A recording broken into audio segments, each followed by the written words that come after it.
রোশনাই ধারাবাহিকে আমরা দেখেছিলাম বিচার হচ্ছে সুরঙ্গমার। কি বিচারক রায় দেবেন সেই নিয়ে সবাই উত্তেজিত। একটার পর একটা প্রমাণ নিয়ে আসছে বিরোধী পক্ষের উকিল, সুরঙ্গমার উকিল, কিন্তু শেষ পর্যন্ত কি হবে?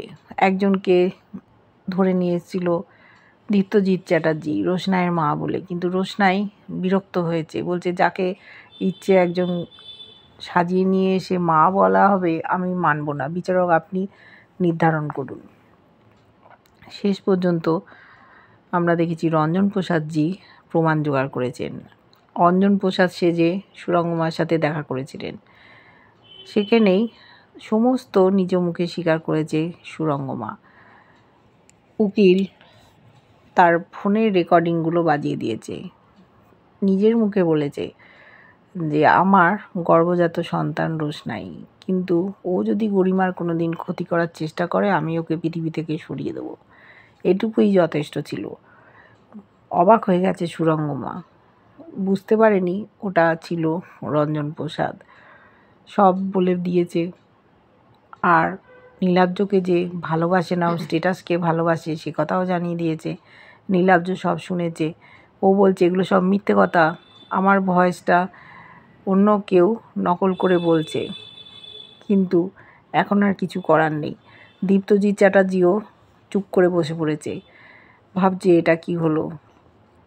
বুঝতে পারেনি এরা যা চাল চালার চেলে দিয়েছে। প্রমাণ হয়ে গেল কোর্টে যে সুরঙ্গমার মেয়েই রোশনাই। স্বীকার করছে না সুরঙ্গমা। ভাবছে করিমা এটা কি হলো, মা তুমি কি করেছো? বলছে না মা, সব মিথ্যে কথা। অন্যান্যরা হাততালি দিচ্ছে যে এবার সঠিক প্রমাণ পাওয়া গেল।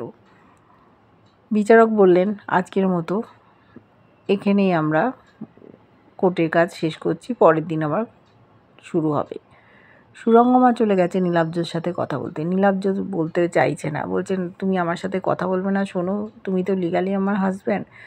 বলল দেখো তুমি এগুলো কি বিশ্বাস করো আমি করেছি? বলছে বিশ্বাস?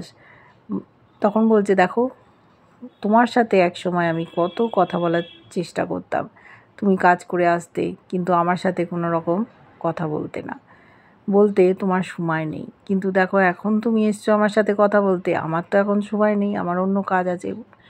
তখন সুরঙ্গা বলল তুমি আমার সাথে এরকম করতে পারো না। আচ্ছা বলো তো, তুমি কি অঞ্জন প্রসাদকে আটকে রেখেছিলে? বলছে হঠাৎ এরকম কথা বলছো, অঞ্জন প্রসাদ তো কোর্টেই আছে, তুমি জিজ্ঞেস করে না। বলো না আমি তো তোমার সাথে কথা বলছি। বলছে এগুলো তোমার প্ল্যান ছিল না তো? তখন বলল তোমার যখন সন্দেহ হয়েছে হলে হতেও পারে। তখন বলল তুমি এগুলো কিন্তু ঠিক করলে না। নীলাব্জ বলছে দেখো আমি কি ঠিক করেছি ভুল করেছি সেটা নয়, পরেই বিচার হবে, তুমি কি করেছো তুমি সেটা দেখো, আমার এখনো সময় নেই, আমি চললাম বলে নীলাব্জ চলে গেল। ভাবছে সুরঙ্গমা, রঞ্জন প্রসাদ তুমি এটা ঠিক করলে না, আমি এর বদলা নেব, তোমাকে শেষ করে দেবো। ওদিকে রোশনাই আর রঞ্জন প্রসাদ বেরিয়ে গেছে কোর্ট থেকে। পেছন পেছন এসছে আরণ্যক, আবার ওদের পৌঁছে দিতে চাইছে। রোশনাই বলল স্যারজি প্রত্যেক দিন এইটা করবেন না, এটা আমার ভালো লাগছে না।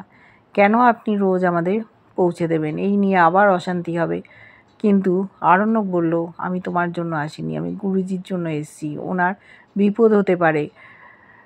যারা এরকম কাজকর্ম করছে তারা কি চুপ করে থাকবে?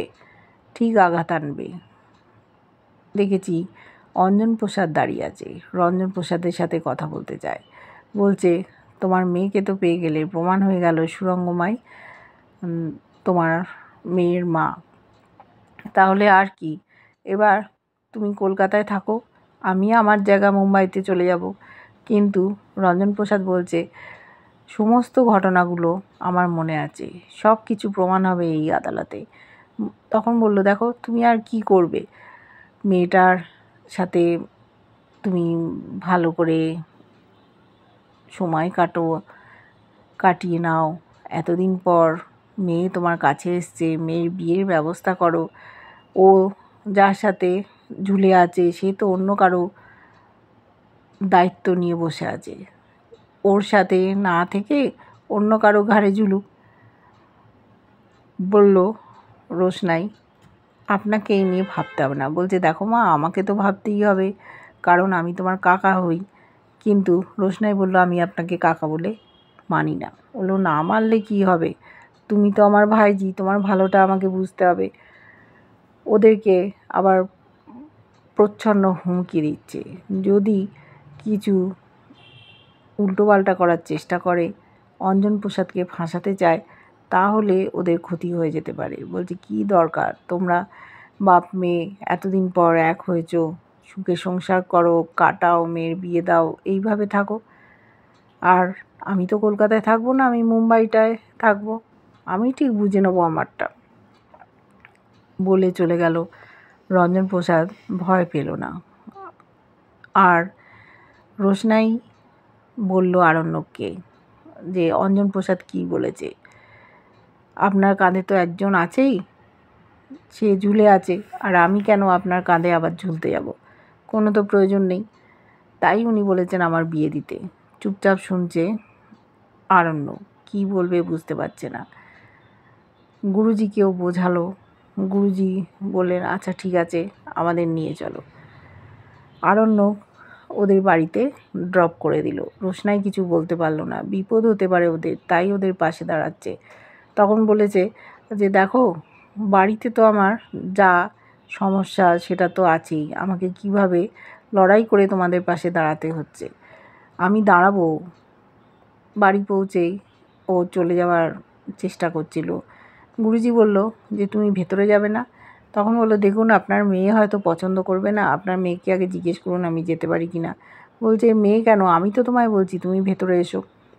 রোশনাই বলছে কি দরকার বাবা, তুমি ছেড়ে দাও না স্যারজিকে। তখন বললো না আমার দরকার আছে, আর তুমি চা করে আনো। বাধ্য হলো আরণ্যক ভেতরে যেতে। আরণ্যককে বসিয়েছে, বলছে তোমার সাথে আমার অত্যন্ত জরুরি কথা আছে। বলছে হ্যাঁ গুরুজি বলুন কী কথা। তখন বলছে দেখো, আমি জানি না আমার কি হবে, আমার বয়স হয়েছে, আর মেয়েটা এই পৃথিবীতে একা। আমি চাই এমন একজন কেউ ওর হাত ধরুক যে কোনো দিন ছাড়বে না। আমি বুঝতে পেরেছি তোমার থেকে আর ভালো বন্ধু ওর নেই। আমি বলছি না তোমরা বিয়ে থা করে সংসার করো, তুমি গরিমার সাথেই থাকো, কিন্তু বন্ধু হিসেবে তুমি রোশনাইয়ের পাশে থেকো। তোমার মতো মানুষ আমি দেখিনি। রোশনাই প্রতিবাদ করতে যাচ্ছিল, বলছে না আমি তোমার এই কথাটা শুনবো না। আমি বুঝতে পেরেছি আরণ্যক কেমন মানুষ, ও সাচ্চা একজন মানুষ। তোমার পাশে ও আজীবন দাঁড়াবে এটুকু আমি বুঝে গেছি। তোমার ক্ষতি হতে ও দেবে না। আমার কি হবে এরপরে বুঝতে পারছি না, কেননা অনেক শত্রু তৈরি হয়ে গেছে। যাদের স্বার্থে আঘাত লেগেছে তারা কি ছেড়ে কথা বলবে? তারা ঠিক আঘাত আনার চেষ্টা করবে। সেই জন্য উনি ভয় পাচ্ছেন। আরণ্যককে বসিয়ে উনি বলেই দিলেন যে বিপদ আপদে যেন রোশনাইয়ের পাশে থাকে। তবে বিয়ে করতে উনি বলেননি। গরিমাকে উনি কন্যাতুল্যই দেখেন, ওর যাতে সংসারটা নষ্ট না হয় সেদিকেও খেয়াল রেখেছেন। বন্ধু তো যে কেউ হতে পারে, বন্ধু হলে পাশে দাঁড়াতে পারে।